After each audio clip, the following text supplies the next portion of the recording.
Desde 1858 é que a Harmonia Lira traz a Joinville a cultura, a música, o amor pelas artes.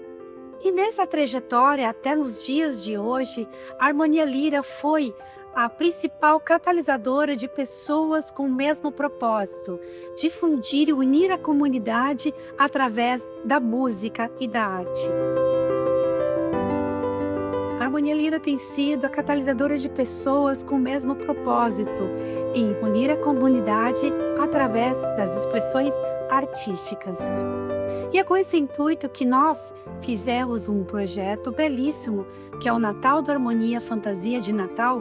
E neste projeto nós tínhamos como objetivo fazer uma videoaula que expressasse todo o nosso trabalho com os alunos da rede municipal de ensino. Visitamos mais de 5 escolas, fizemos mais de 10 aulas com centenas de crianças, apresentando um pouco da história da Harmonia Lira e trazendo também a realidade e a história, a formação de um músico.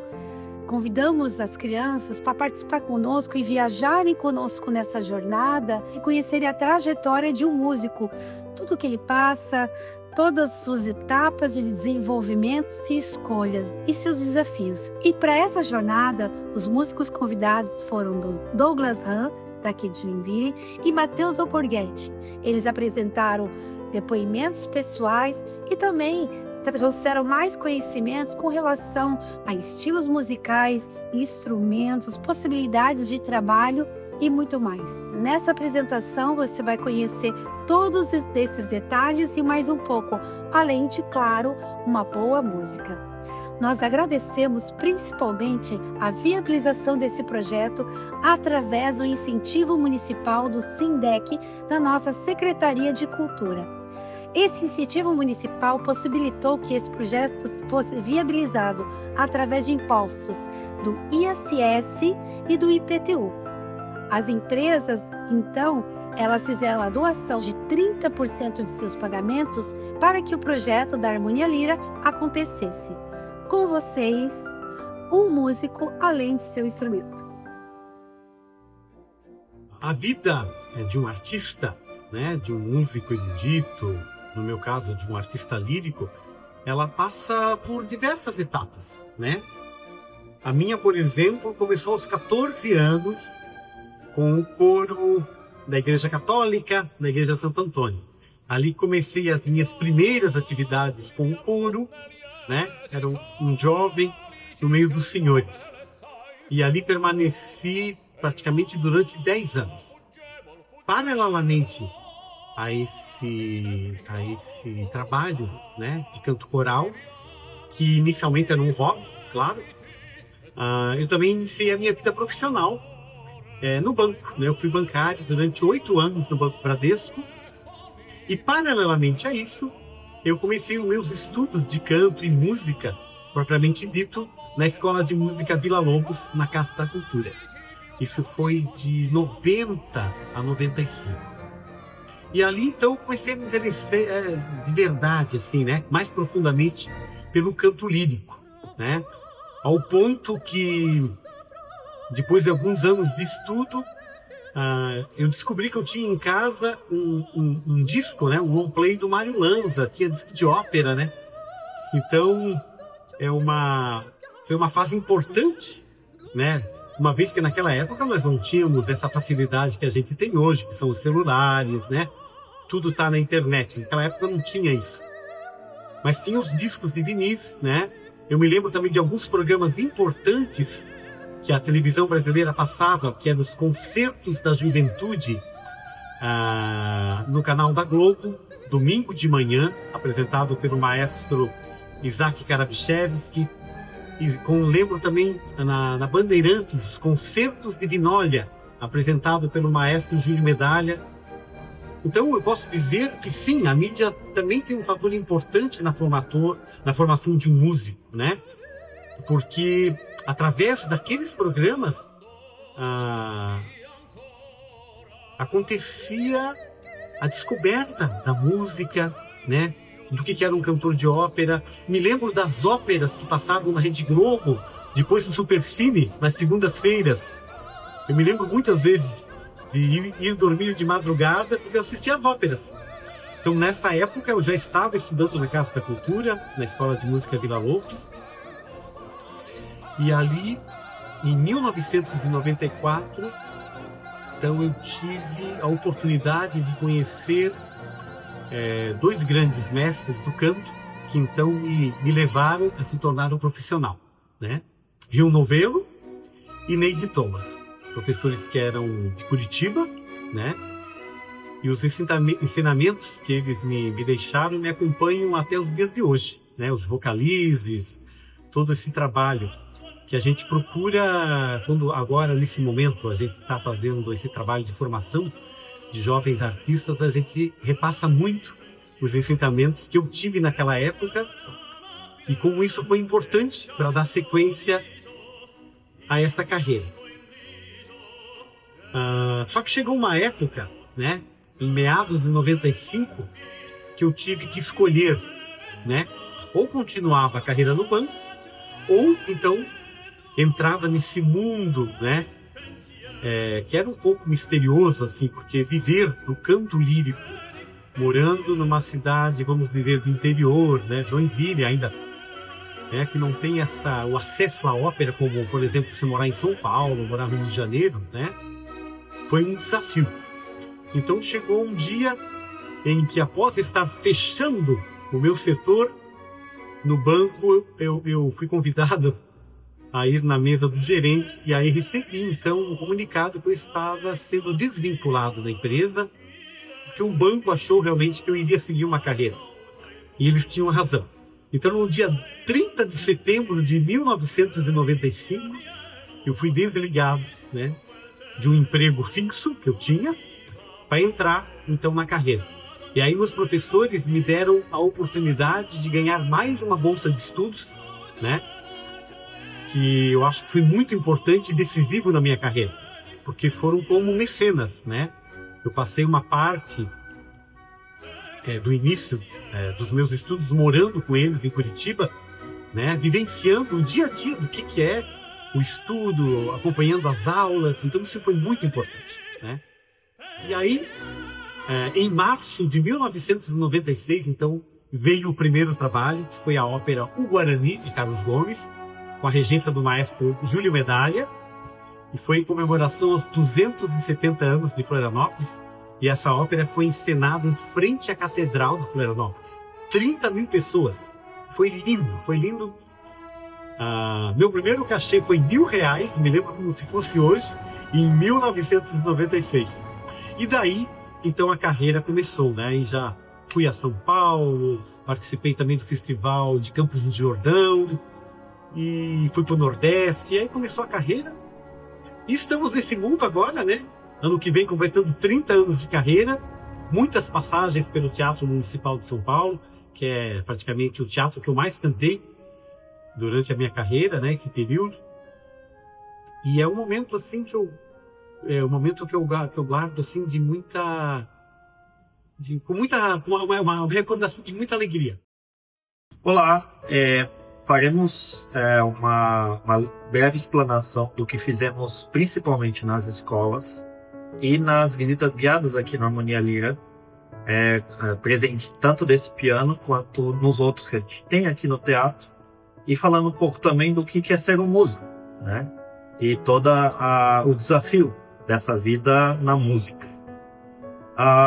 Uma das coisas que a gente falou principalmente foi com relação a ser um profissional ou não. E os dois lados da moeda têm as suas vantagens, né? Uma delas, por exemplo, é justamente com relação aos estudos, seja na área da música, seja de forma escolar mesmo, né? Na escola tradicional. Que você sendo amador, você consegue ampliar a sua criatividade. A música, ela permite com que a gente crie mundos, conheça novos horizontes, né, de ideias. Ajuda também com o raciocínio, com a criatividade na parte de razão, né? Utilizamos muito a matemática na música e auxilia também na cognição, certo? A gente se adapta muito com relação aos instrumentos, né? Cada instrumento tem a sua particularidade, seja com relação ao piano, a somon se desenvolve de tal forma a poder tocar o instrumento, seja também instrumento de sopro, ou até mesmo instrumento de cordas. A gente acaba criando uma adaptação para com os dedos, na fricção das cordas. Então, a gente tem essa resiliência também para que a gente possa se expressar com o instrumento escolhido. E claro, de forma profissional, a gente acaba conhecendo novos lugares, né, com os trabalhos, principalmente em teatros, né? Aqui na cidade, em Joinville, temos tanto Harmonia Lira quanto Juarez Machado como exemplos de teatros em que a gente possa se apresentar de forma profissional. A não ser também em outras cidades, em outros estados, acaba conhecendo novas culturas, e isso acaba enriquecendo o ser humano em si, né? Então a gente acaba aprendendo muito com isso, né? Uma dos estágios para se tornar um instrumentista é justamente ter um instrumento. Qual que seria a escolha, né? Quais os tipos de instrumento? Passamos às crianças, nas visitas às escolas, justamente um breve resumo quais são as famílias de instrumentos, né? E principalmente as características de cada uma delas, né?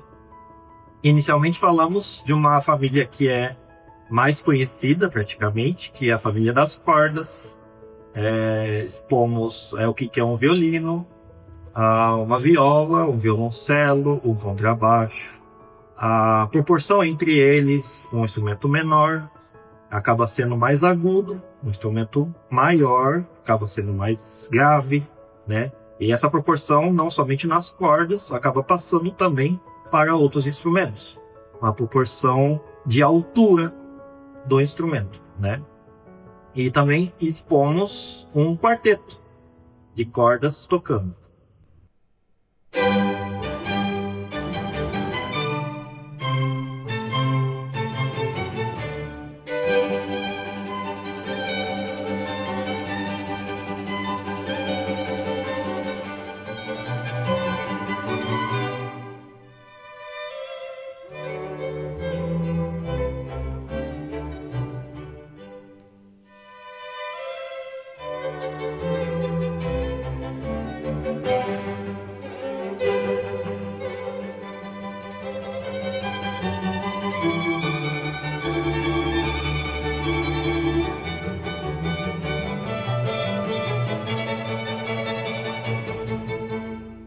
Outra família também que explanamos sobre a família das madeiras.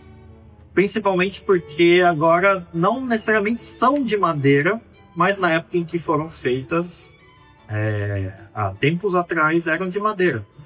Um exemplo do que já não é mais é a flauta transversal, que na época, flauta doce, algumas ainda são de madeira, mas as transversais já são de metal.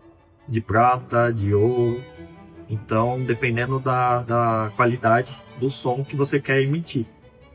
E não somente a flauta, a gente tem outros instrumentos, como o clarinete, o oboé, já de palheta dupla, né? Clarinete de palheta simples. Explicamos o que são essas palhetas, né?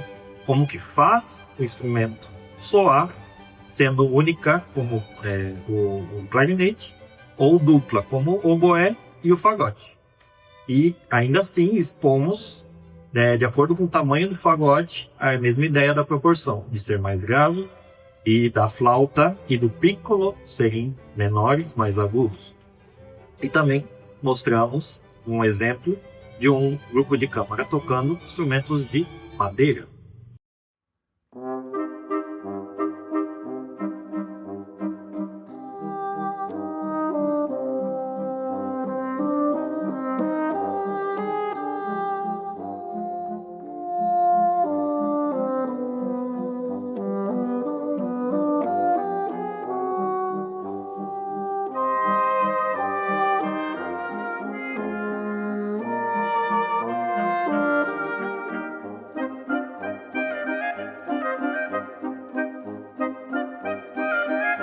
claro, uma família que é muito conhecida também, que são as dos metais, né? Os metais, eles participam muito da cultura popular, né? Seja ele trompete, seja trompa, trombone, muitas vezes, e tuba. E expomos que, justamente pelo nome da família, eles são de metal. Então, a sonoridade deles acaba sendo mais brilhante, né? E muitos deles ficaram bem animados com relação a isso, porque conheciam pessoas que participavam de bandas, seja dos bombeiros, seja do exército, seja de bandas escolares, né? E acabamos criando mais contato com as crianças, tendo essa familiaridade, né? E ainda mais eles conhecendo agora que é da família dos metais. Obviamente, também incluímos um exemplo de uma peça com os metais.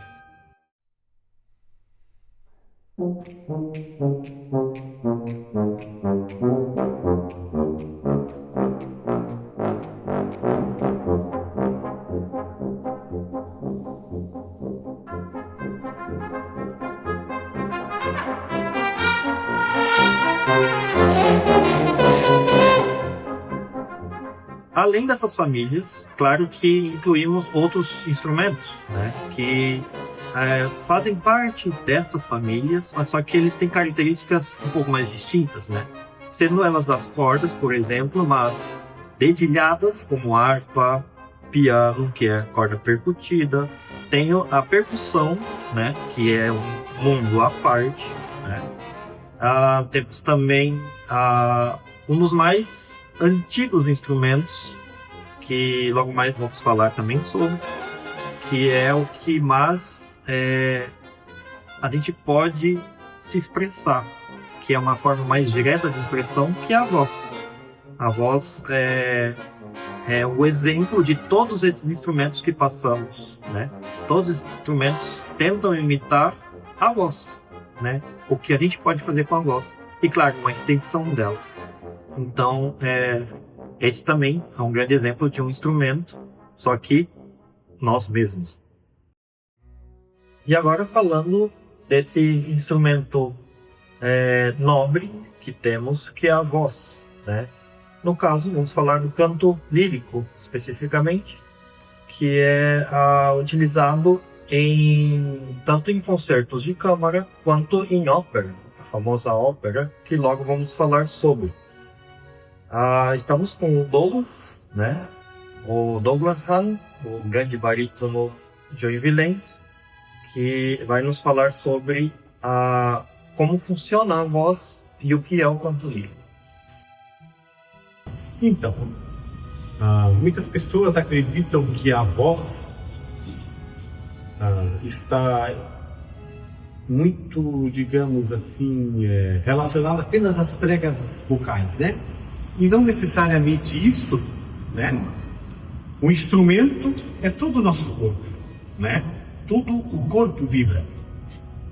Então, existe uma preparação diária, digamos, né? De um profissional do canto, como é de um bailarino, como é de um instrumentista, né? Que todos os dias precisa alongar, precisa exercitar o seu corpo. Então, é de grande importância que o cantor lírico possa ter atividade física, possa ter uma alimentação saudável, né?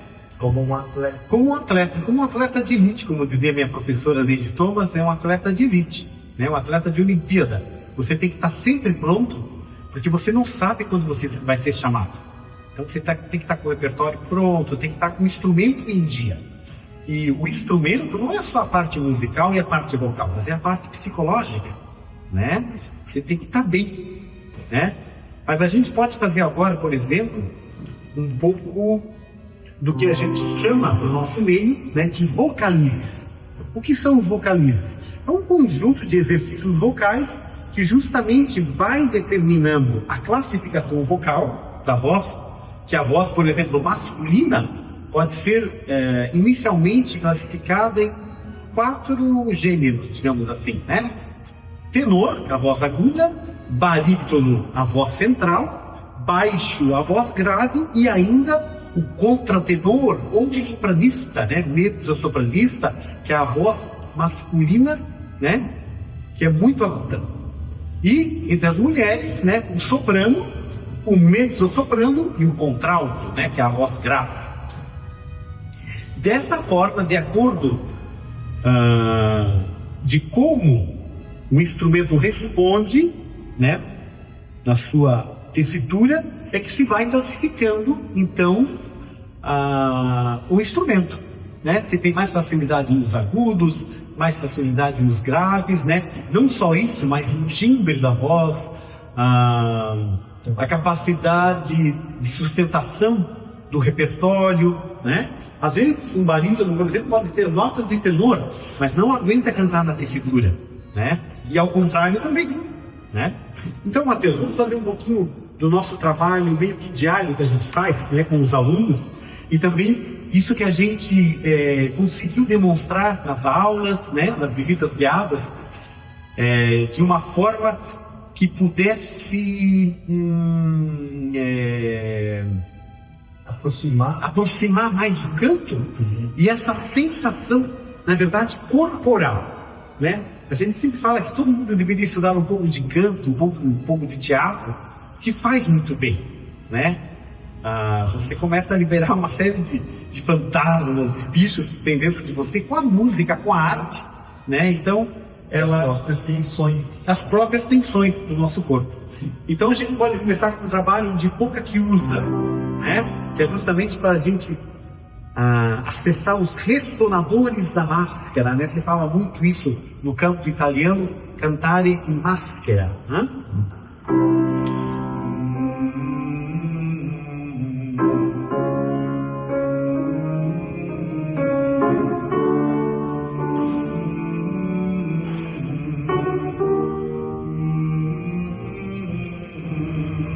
Então esse é um exemplo, e obviamente outra coisa extremamente importante para o público em geral, saber que o canto está intimamente ligado à base respiratória, né? Na verdade, tudo está em cima do respiro, né? Como você sustenta isso, né? Essa respiração. Então a gente faz muito exercício respiratório para ativar o diafragma, os intercostais, né? A gente fala do assoalho pélvico, que é o que mantém toda essa base, né? Então isso é extremamente importante, né? Exercícios, por exemplo, como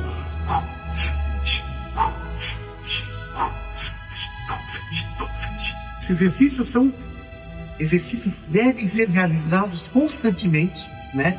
Pelo profissional da área do canto lírico, né? Porque vai ativando, que é importante, e desativando aquilo que não serve para o canto, que é a rigidez. Outro vocalista que é muito interessante, esse que nós vamos fazer agora, que são com alguns fonemas. Mei, pai, mei.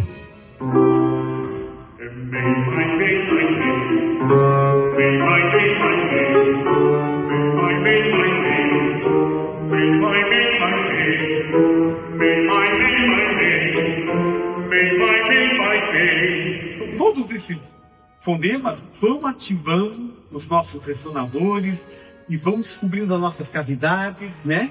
E assim colocando o instrumento para funcionar.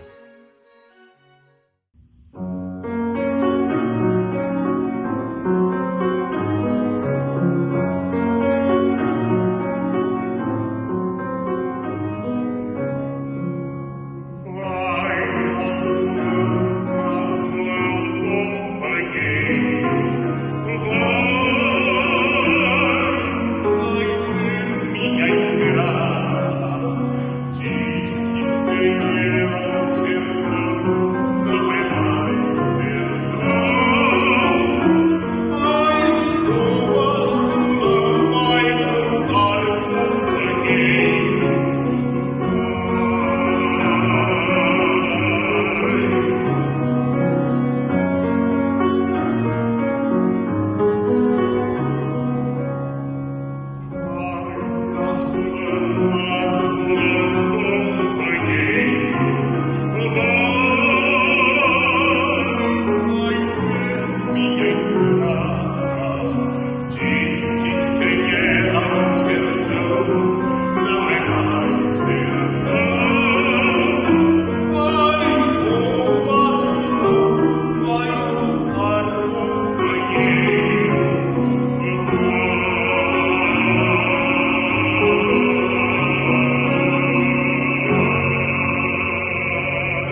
Dizem que a música foi criada pelos anjos e desde então tem enternecido o coração da humanidade.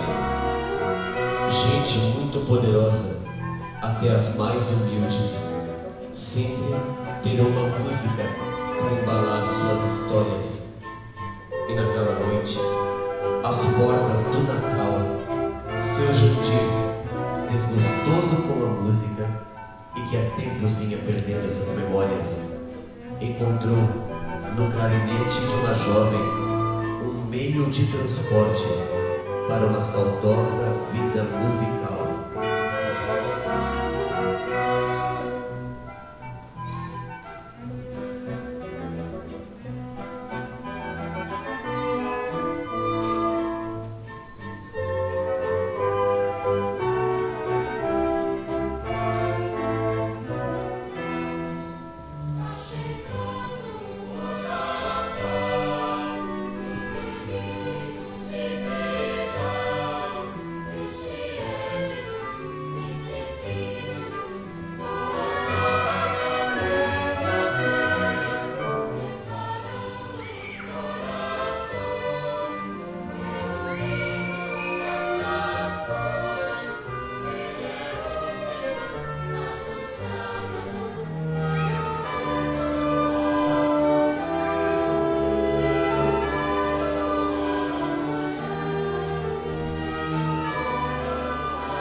Melhor seria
Que foi isso? Você ouviu? Eu ouvi. E muito bem. Parece ser música. É coisa do carro. Já lhe disse pra isso tem hora. Se acalme, Ana. É mais simples que parece. O desafio está aqui. Mas e sempre aqui. Está aqui. Mas não aqui. E comecemos. Vixe! Mas nessa hora quem será?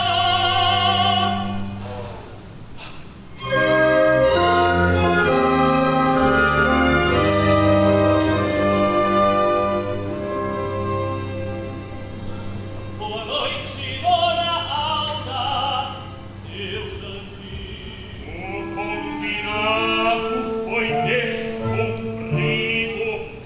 Nenhum barulho neste horário. Mas, seu Jandir, É trato, é trato.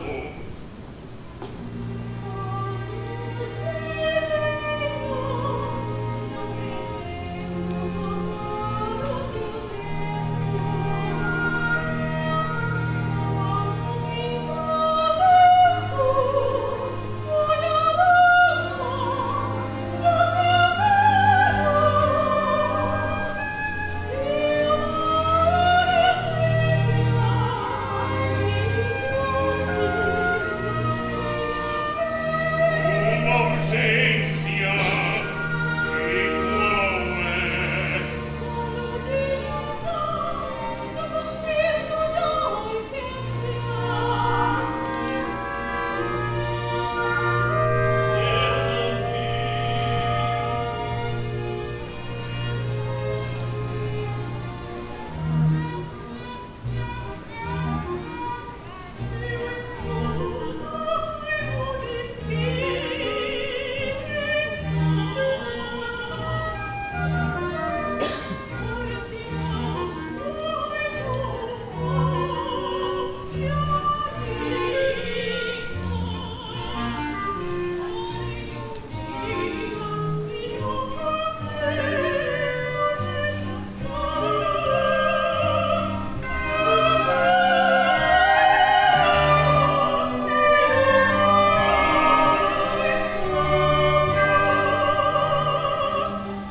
Esta vez será diferente.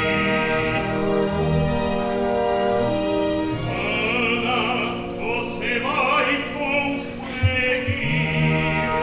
De repente, a vida se encheu de sonho. Entre o começo e o fim, a trajetória da vida sempre nos surpreende com leveza, com um gesto delicado, vindo como uma fortaleza.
Ana tocou corações e inundou o espaço de recordações poderosas.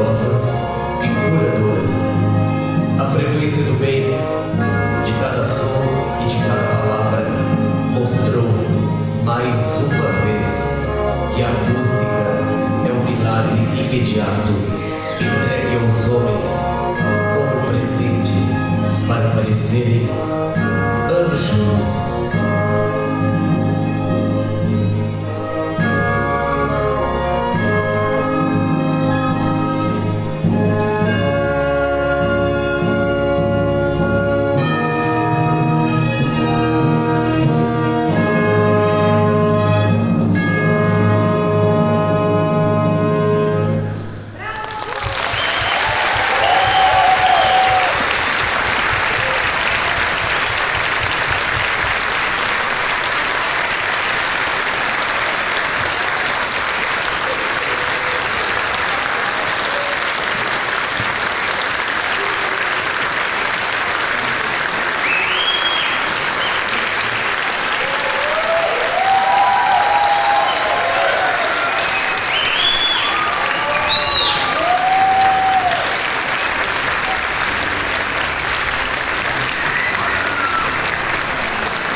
O espírito de Natal, naquela casa, não era um símbolo apenas, feito de bolas coloridas, ursos e trenós.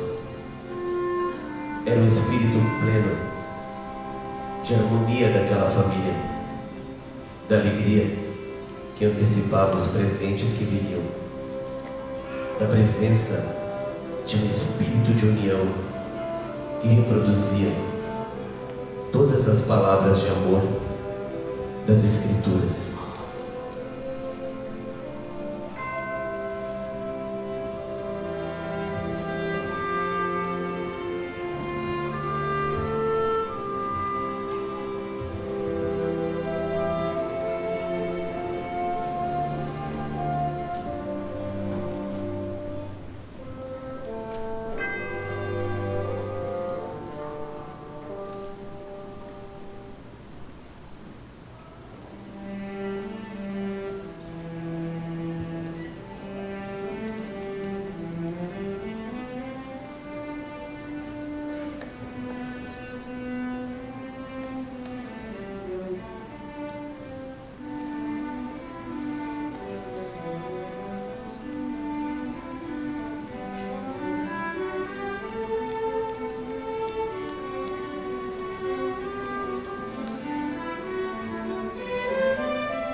estamos na escola, muita coisa acontece. Todo dia minha turma, meu coração aquece. Brincadeiras no recreio, matérias para estudar. E o mais importante, professores para incomodar.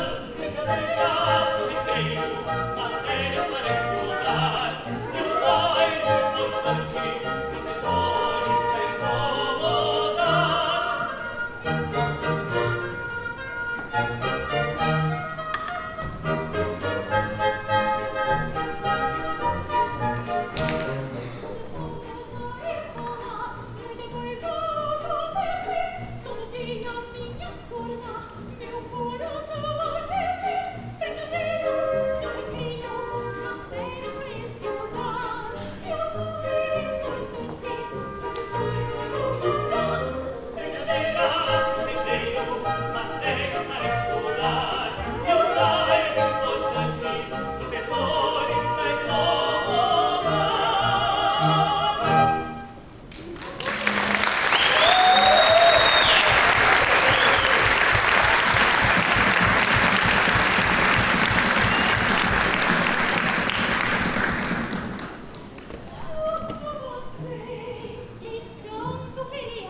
da cidade chegou Natal.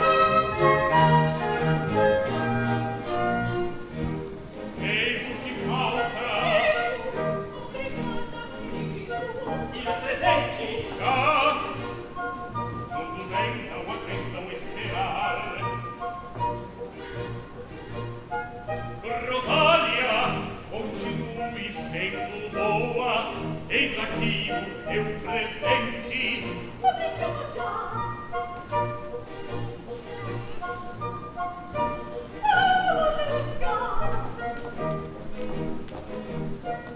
Luizinho, nós orgulhamos de você. O teu presente. Obrigado.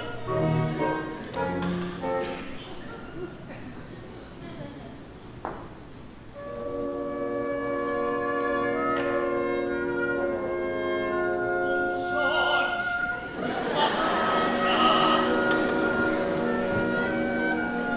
Que surpresa. Mas eu bem sei o amor de meus pais.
maestro Matheus Alborguete.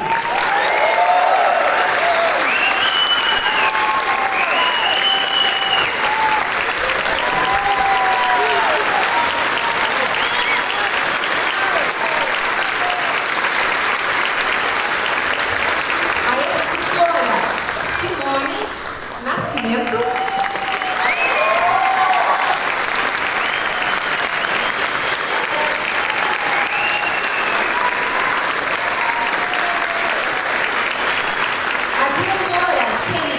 Sulanger Bavaresco.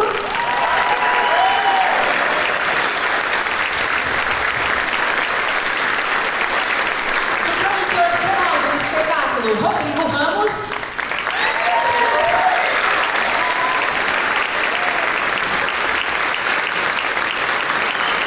Toda a equipe técnica, incluindo Alexandre Simas, visagista, eu que é o que fiz o cerimonial.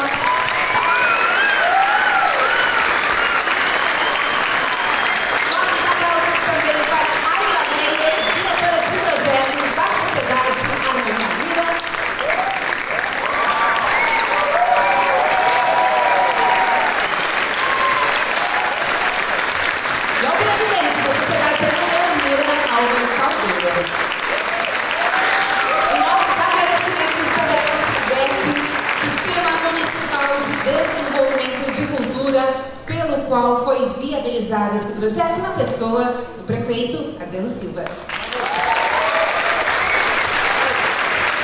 E a vocês, por se permitirem vivenciar esse espetáculo maravilhoso. Que a magia do Natal seja presente em cada família, cada lar,